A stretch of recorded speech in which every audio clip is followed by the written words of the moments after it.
샬롬. 2023년 7월 29일 토요일입니다. 기도하겠습니다. 주님, 오늘도 주의 말씀으로 하루를 시작합니다. 사랑하는 주님, 원인 모를 고난이 찾아올 때 주님을 바라보게 하소서. 잠시 멈추어 우리의 생명의 근원이 어디에서 오는지, 우리의 도움이 어디에서 오는지 가만히 생각하게 하소서. 그리고 우리 인생의 주관자 되신 주님께 기도하게 하소서. 예수님의 이름으로 기도드립니다. 아멘. 오늘의 말씀은 역대하 14장입니다. 아비야가 그의 조상들과 함께 누움에 다윗성에 장사되고 그의 아들 아사가 대신하여 왕이 되니 그의 시대에 그의 땅이 10년 동안 평안하니라.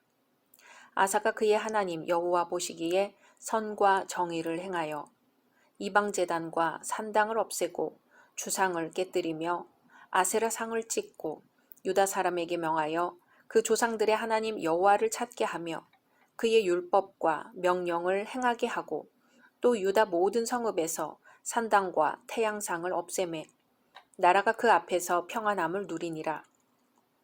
여호와께서 아사에게 평안을 주셨으므로 그 땅이 평안하여 여러 해 싸움이 없은지라.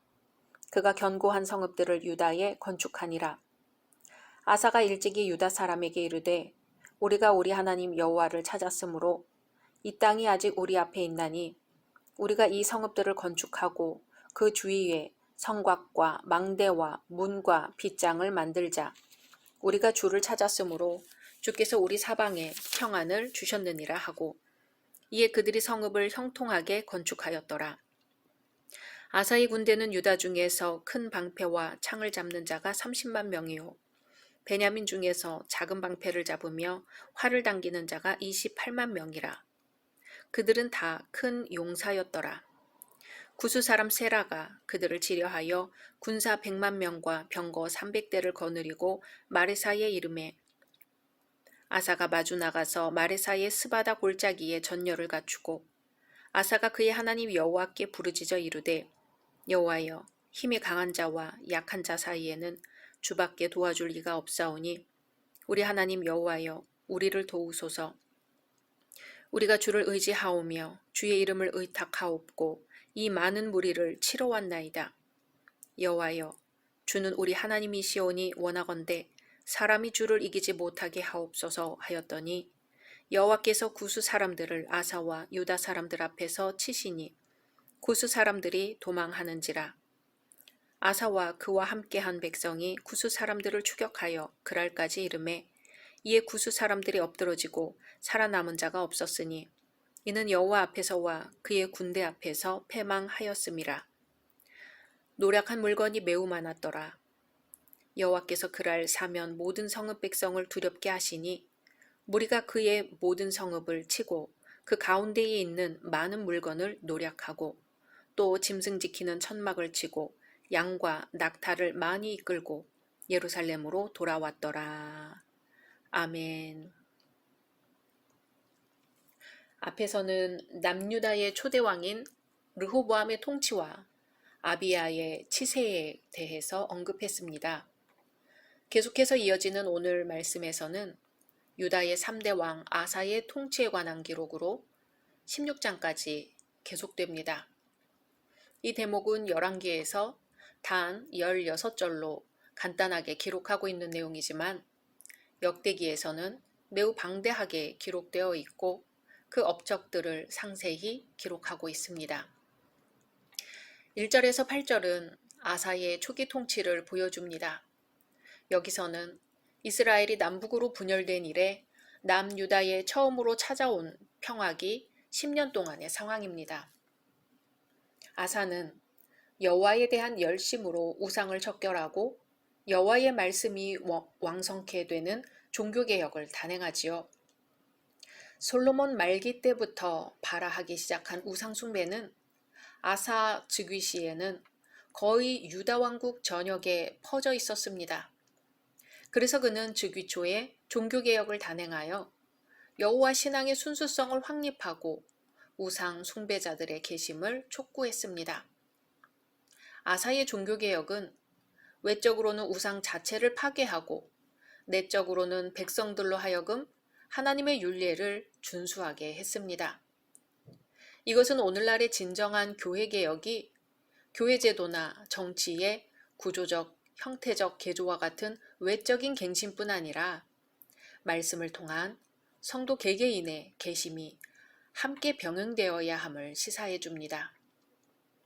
아사의 초기 통치 기간은 이전 두 왕의 통치 기간 중에 항상 전쟁의 공포가 존재했던 것과는 달리 평화스러운 기간이었습니다.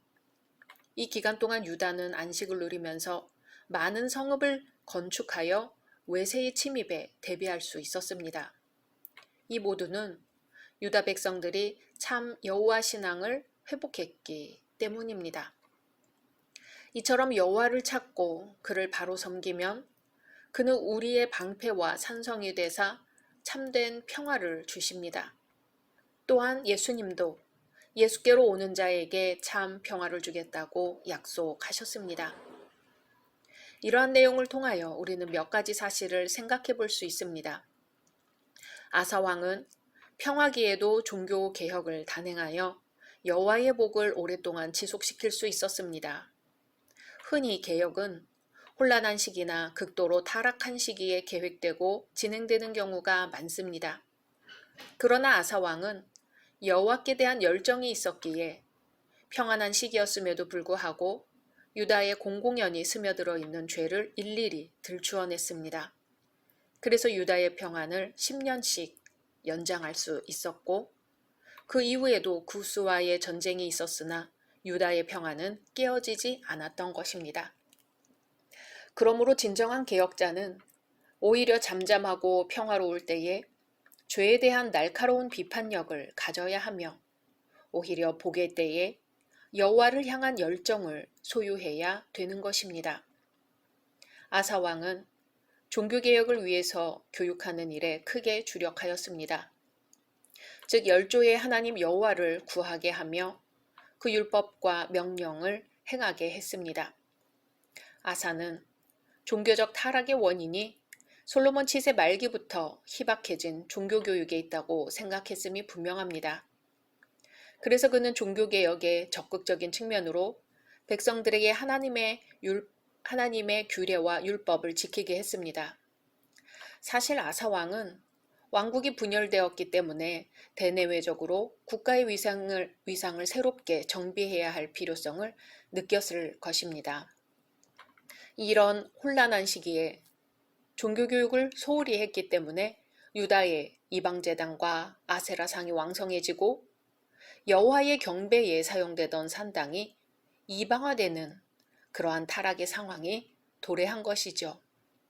그러므로 우리는 올바른 종교개혁은 올바른 종교교육의 병행이 있어야만 한다는 사실을 깨달을 수 있습니다.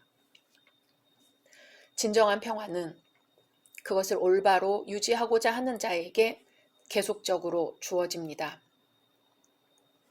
아사는 태평성대를 누리고 있을 동안에 얻은 평안을 함부로 방임하지 아니하고 성읍을 건축하며 국방을 튼튼히 하는 일에 전력을 쏟았습니다.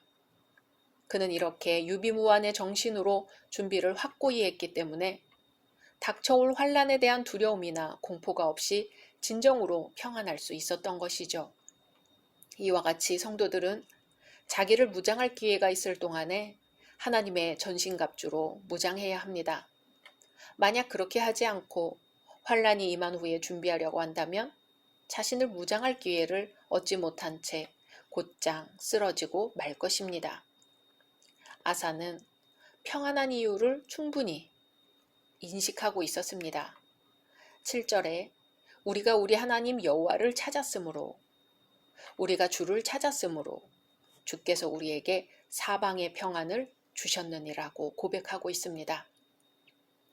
참으로 지혜로운 자는 복의 근원이 무엇인가를 아는 자입니다. 그러나 어리석은 자들은 복을 행운이나 우연이나 자기 공로의 탓으로 돌리기를 좋아합니다. 그러므로 우리 또한 지금 현재의 평안의 원인이 무엇인지를 분명히 인식할 때 내일의 평안을 얻는 법도 알게 될 것입니다. 9절에서 15절은 세라가 침입하고 아사가 승리하는 장면을 보여줍니다. 종교개혁 이후 평온한 시대에 찾아온 세라의 침입 사건은 하나님의 징계가 아니라 유다에 대한 하나님의 시험으로 이해할 수 있습니다. 왜냐하면 실제로 유다 백성들은 소극적 의미에서뿐만 아니라 적극적 의미에서 행해진 종교개혁 이후 하나님의 법을 준행하고 있었고 전적으로 여호와를 신뢰하고 있었기 때문입니다. 그래서 역대기 기자는 본 단락을 통해 평안의 시대에 찾아올 수 있는 하나님의 시험에 관한 문제와 그 시험에 어떻게 대처하느냐에 따라 그 결과가 주어짐을 나타내고 있습니다. 즉 하나님의 시험에 대해 오직 전적으로 여호와께만 의지하는 아사의 신앙이 원인이 되어서 전쟁에서 유다가 승리할 수 있었던 것입니다. 여기서 언급된 이 같은 내용은 열왕기에는 기술되지 아니하고 오직 역대기에만 있습니다. 여기서 역대기 기자는 승리의 원인이 하나님의 시험에 대해 주께 온전히 의지했던 아사 왕의 신앙의 결과라고 강조합니다. 이것은 포로 생활로부터 돌아온 이스라엘 백성들에게 앞으로 행해야 하는 신앙의 태도를 암시하는 것이지요. 곧 포로로부터 돌아와 시리에 빠져 있는 이스라엘 백성들에게 지금도 주의 계명과 뜻에 순종하면 승리를 얻을 수 있다는 사실을 가르치는 것입니다. 이 말씀을 통해 우리는 몇 가지 사실을 배우게 됩니다. 첫째는 평안하며 신앙에 견고히 서 있을 때에도 환란이 올 수 있다는 사실입니다. 어떤 사람들은 믿음 생활에 충실할 때에는 시험이 올 수 없다고 생각합니다. 그리고 그러할 때에 시험이 오면 하나님은 불공평하시다고 원망합니다.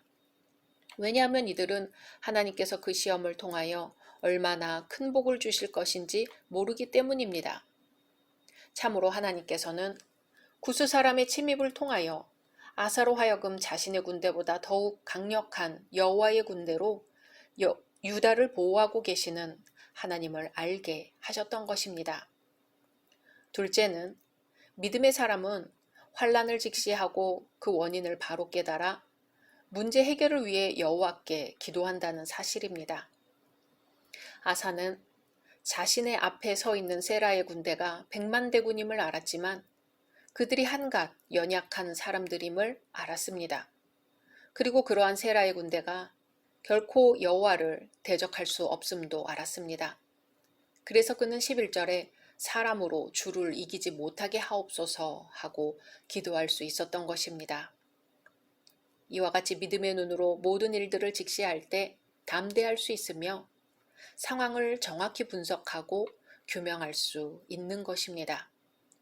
셋째로 여호와께서는 자기 백성들을 통하여 당신의 위엄을 나타내시기를 원하신다는 사실입니다.